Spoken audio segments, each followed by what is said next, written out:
د ملي دفاع وزارت له لوري په خپره شوو خبرپاڼو کې طالبانو ته دا اوښتو شمېر د چې افغان ځواکونو په تېرو 4 ساعتونو کې څومره طالبانو ته مرګ ژوبله اړولې، چیرته او څنګه یې عملیات ترسره کړي، په دغه ویډیو کې راسره وګورئ او چینل سبسکرایب کړئ. لیدونکو السلام علیکم، ستړي مه شئ. تېرو 4 ساعتونو کې 29 طالبان وژل شوي او 28 نور ټپیان دي. دفاعي او امنیتي ځواکونو سره متقابل بریدونو او نښتو کې 29 طالبان وژل شوي او 28 نور ټپیان شوي دي او زیات شمېر وسلې او مهمات هم له منځه وړل شوي دي. همداراز 40 بېلابېل ډوله ماینونه چې طالبانو د هیواد په بېلابېلو سیمو کې د ملکي خلکو دفاعي او امنیتي ځواکونو د تګ راتګ په لاره کې پر ځای کړي وو، د ملي اردو ځواکونو له لوري کشف او خنثی شول.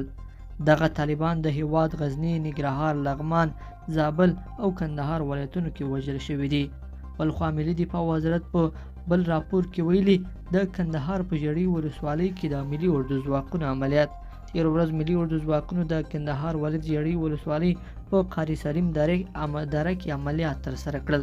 دغه عملیاتو په ترڅ کې 3 طالب ترهګر ووژل شول، 2 تنه ټپیان چې جسدونه یې د جګړې په ډګر کې لا تر اوسه پراته دي او یا د دره د دښمن له شتون څخه پاکه شوه.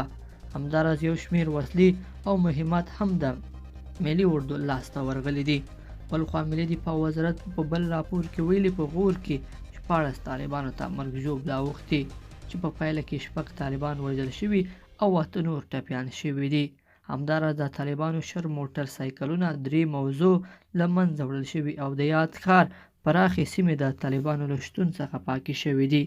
لیدونکو په دې هیله چې دا مطلب به مو تر پایه راسره لیدلی وي، که مو دغه ویډیو خوښه شوې ویډیو لایک کړئ او چینل سبسکرایب کړئ. تر بیا ښه وخت.